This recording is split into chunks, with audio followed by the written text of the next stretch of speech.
akalomhlabathi Silo esikhulu undunankulu kaZulu umfundisi uButhelezi nephini lakhe inkosi yaseMadungeni ngikhuleke kakhulu umhlonishwa umphathiswa wendaba zohulumeni basekhaya kanye nezomdabu ungqongqoshe uBulawayo sobakhethile ngikhuleke nabo wonke amaphini ongqongqoshe namakhosi onke aseNdlunkulu nabantwana ngonxa konke isikhathi nobasiseka ngibone ukuthi umzuzwanyana ufanele kuba ngibe lapha ngisitshela isizwe lesi ongimisa phambi kwaso ngabe bengangigolomba nje obaba abantwana abangizalayo bangiphoqe kodwa mina ngikuthandi lokho ngakho kuhle ukuthi ngisho emvubeni ukuthi ngiyakwemukela lokho ongithwesa kona phambi kwaso isizwe ngiyanxusa futhi ukuthi ningibekezelele nje lo mzuzu owodwa umntwana ongizalayo emile lapha shenge usukume nje Vulani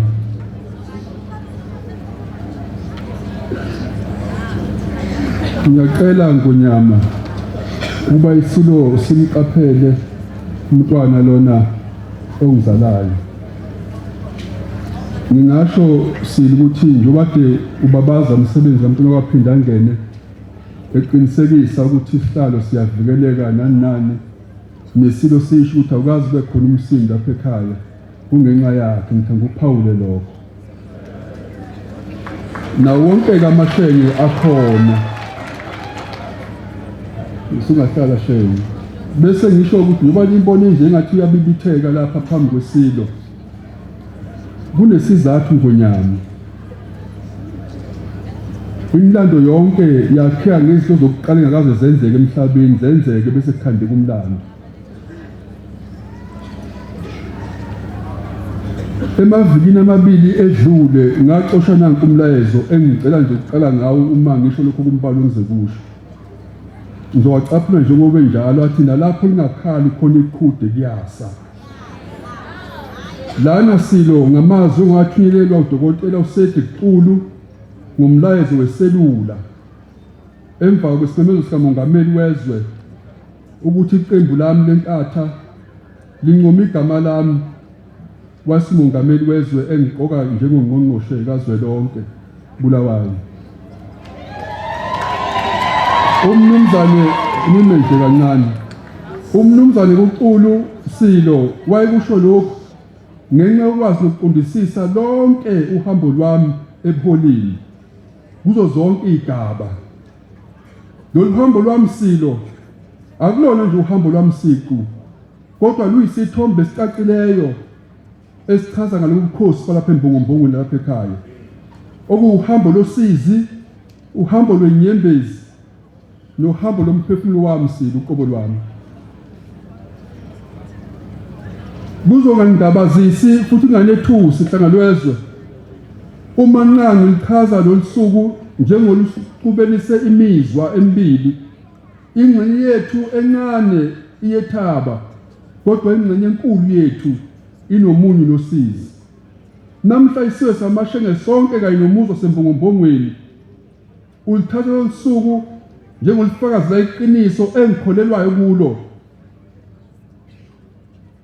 konke ukuphila kwami elokuthi nembala uThixo akabheki ubuso bomuntu futhi ngiyawakhumbula namazwi enkosi ngime lapha Silo uma ithi akuyi ngamandla kwabanezikhwephe nolwazi kwabahlakaniphileyo nezinto zonke ezithakazezwe nezinto zonke ezidelikeyo zezwe nazo lezi zivula uyayikhetha uThixo uzajabulisa abahlakaniphileyo nabanolwazi nasembongombongweni namhlanje liphumile ilanga kusile hlangalwezwe lo ngusuku olukhethekileyo kithi olungumuzwa onomunyu ukuzofeza kwakho hlangalo mhlabathi lomsebenzi kuyinto ejulileyo kithi sonke njengomuzwa sembongombongweni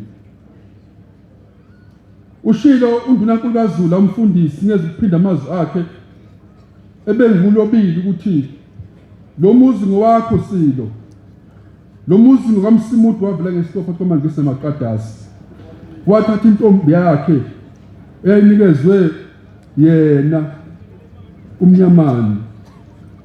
Wayesesho kuMnyamani ukuthi Silo usuthengise ingane zakho ngeze ngisaba bangithatha ingane zakho. Wayesethi kodwa ikhona inkosi yakwethu eMbongombongweni.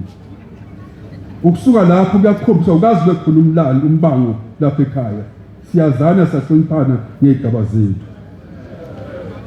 Ngakho-ke Silo ngiyathokoza emoyeni wami, ngingathokozeli mina ngithokozela onke amashenge angasekho alele koqandayo. Ngisho sisho ukuthi-ke noma sijabule namhlanje liswe sonke, kodwa ikhona into encane eyisiqi emoyeni wami. Ngabe ngijabula kakhulu bantwa uma ngosuthu kwamathole ophakathi kwethu. Izathu sami salokho kwazi ukufisa kwakhe Silo ukuba lo msebenzi ufezeke esaphila. Ngoba iMbongombongo umuzi wakhe, kwaphinda ngene umuzi wami. Silo 20 eminyaka ngimile endaweni ethile kungahambi lutho. 20 years. Akhona amakhosi amiswe phambi kwami aGeorge.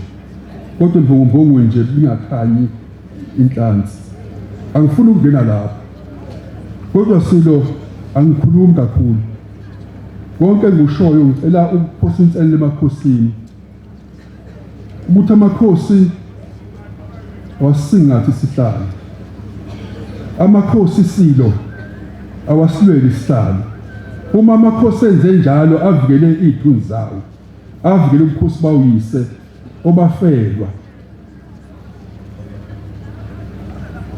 Lodi ukuthi amakhosi Silo athatha isinqumo esijulileyo sokuthi aqede nya lokuthi uhulumeni nje ayibone nje isikhulu phezu kwamakhosi. Aqede nya Silo ukuthi uhulumeni ayibone engaphezu kwamakhosi. Mphemba nguphosola inselelo. We don't want to feel like you are doing us any favor as the government. You are not doing us any zero favor. By having so much resources, which are our money, should never amount to uhulumeni to say sikhulu phezu kwamakhosi, to an extent that we are going to be dictated to ukuthi inofanele bayenzele. Izo ayiphele le nto leyo. Amakhosi Silo awahlonishwe njengoba kufanele, because we are not ceremonial people. Ababizwa ukuthi nje bekhuleka kuthiwa shenge kuphele lapha. We've got a duty and a responsibility.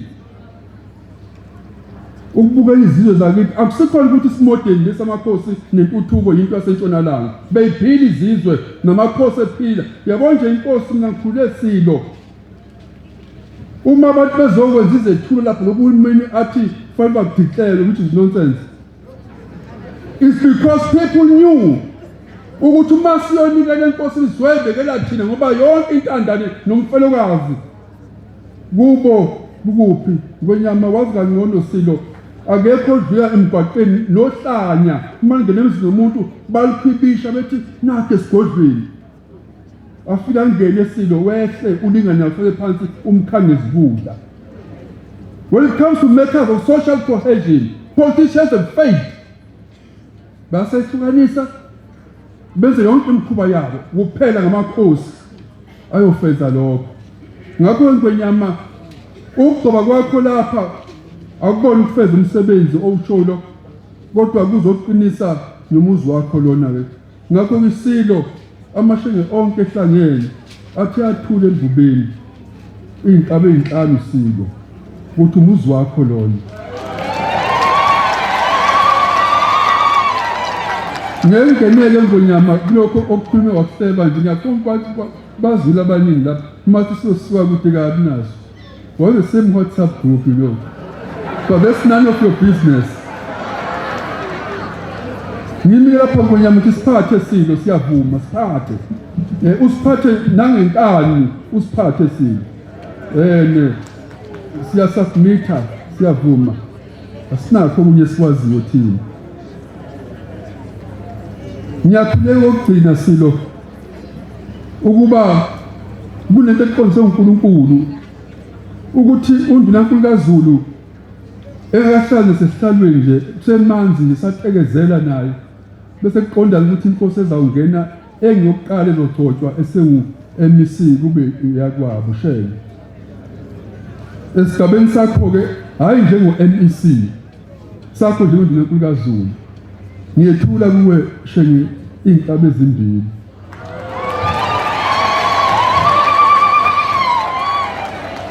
KuNdunankulu waKwaZulu Natal Mthemba usudidele wena-ke ama-interest akho ukuthi lesi sizwe lesi ngesakho njengoNdunankulu. So-ke sefasiboneke ukuthi-ke intuthuko ize ngoholoko.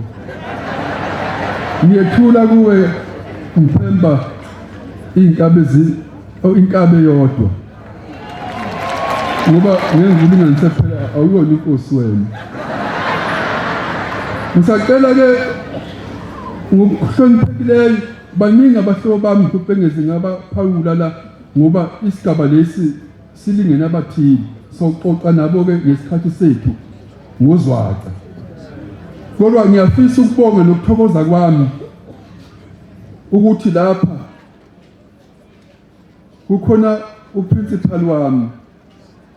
Uyabona besilo-ke izinto akekho futhi umuntu engithi ukwazi ukuphathwa njengami ngonyama. Akekho umuntu okwazi ukuphathwa njengami. Oza ukuthi nje bonke-ke senza bayazi ukuthi nje umuntu ophathekayo nangu mashashe ehleke iphini kamuntu uyazi umuntu ophathekayo nje umzamo Buthelezi. Ngakho-ke ngiyathokoza ukuthi kukhona uMinister kaNational ongumongameli-ke weqembu lokhu ngizokudeclare. Bulawayo ngethula kuwe iy'nkabi ezimbili sobakhethile. Amakhosi onke asenzinkulu ngazi-ke emlandweni bazobheka laba bamafayela.